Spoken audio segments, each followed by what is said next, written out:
ನಮಸ್ಕಾರ ಪುಟಾಣಿಗಳೇ. ಇವತ್ತೊಂದು ಸುಂದರವಾದ ಮಾಯಾಜಾಲದ ಕಥೆ ಕೇಳೋಣವಾ? ಬನ್ನಿ, ಒಬ್ಬ ಪ್ರಾಮಾಣಿಕ ಕಟ್ಟಿಗೆ ಕಡಿಯುವನ ಕಥೆಯನ್ನ ಹೇಳ್ತೀನಿ.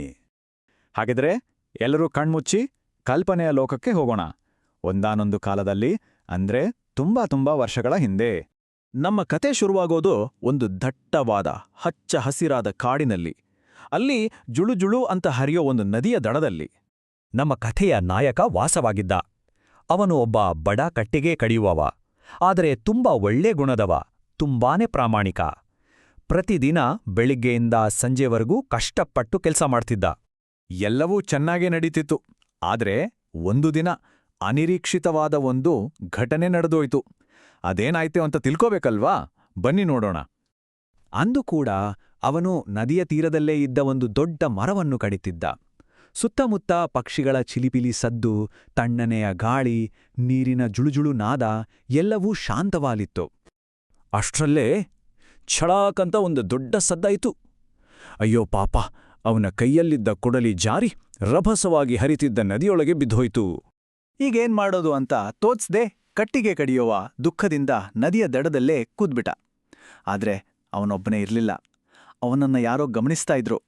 ಇದ್ದಕ್ಕಿದ್ದಂತೆ ನದಿಯ ನೀರು ಥಳಥಳ ಅಂತ ಹೊಳೆಯಕ್ ಶುರುವಾಯಿತು. ಆ ನೀರಿಂದ ಒಬ್ಬ ಸುಂದರವಾದ ಜಲದೇವತೆ ಪ್ರತ್ಯಕ್ಷಳಾದಳು. ಅವಳು ಅವನಿಗೆ ಸಹಾಯ ಮಾಡೋಕ್ ಬಂದಿದ್ಲು. ಜಲದೇವತೆ ನಗುತ್ತಾ ತನ್ನ ಕೈಯಲ್ಲಿದ್ದ ಚಿನ್ನದ ಕೊಡಲಿಯನ್ನು ತೋರಿಸಿ ಕೇಳಿದಳು, ಅಪ್ಪಾ, ಈ ಹೊಳೆಯೋ ಚಿನ್ನದ ಕೊಡಲಿ ನಿನ್ನದಾ?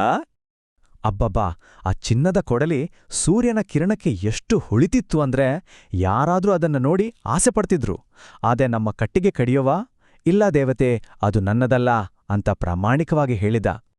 ಆಗ ಜಲದೇವತೆ ನೀರಿನಿಂದ ಮತ್ತೊಂದು ಕೊಡಲಿಯನ್ನು ಹೊರತೆಗೆದಳು. ಈ ಸಾರಿ ಅದು ಸಂಪೂರ್ಣ ಬೆಳ್ಳಿಯಿಂದ ಮಾಡಿದ್ದಾಗಿತ್ತು. ಅವಳು ಮತ್ತೆ ಕೇಳಿದಳು, ಹಾಗಿದ್ರೆ ಈ ಸುಂದರವಾದ ಬೆಳ್ಳಿ ಕೊಡಲಿ ನಿನ್ನದಾಗಿರಬಹುದಾ? ಕಟ್ಟಿಗೆ ಕಡಿಯುವವ ಒಂದು ಕ್ಷಣ ಕೂಡ ಯೋಚನೆ ಮಾಡಲಿಲ್ಲ. ಅವನು ತಕ್ಷಣ ಹೇಳಿದ, ಇಲ್ಲ, ಇದು ಕೂಡ ನನ್ನ ಕೊಡಲಿ ಅಲ್ಲ. ಕೊನೆಗೆ ಜಲದೇವತೆ ಒಂದು ಹಳೆಯ ಸಾಧಾರಣ ಮರದ ಹಿಡಿಯಿದ್ದ ಕೊಡಲಿಯನ್ನು ತೋರಿಸಿ ಕೇಳಿದಳು, ಹಾಗಾದ್ರೆ ಬಹುಶಃ ಇದು ನಿನ್ನ ಕೊಡಲಿನಾ? ಅದನ್ನ ನೋಡಿದ ತಕ್ಷಣ ಕಟ್ಟಿಗೆ ಕಡಿಯುವನ ಮುಖ ಅರಳಿತು. ಅವನು ಸಂತೋಷದಿಂದ, ಹೌದು ಹೌದು, ಇದೇ ನನ್ನ ಕೊಡಲಿ, ತುಂಬಾ ಧನ್ಯವಾದಗಳು ಅಂತ ಕೂಗಿದ. ಕಟ್ಟಿಗೆ ಕಡಿಯುವವನ ಪ್ರಾಮಾಣಿಕತೆಯನ್ನು ನೋಡಿ ಜಲದೇವತೆಗೆ ತುಂಬ ಖುಷಿಯಾಯಿತು.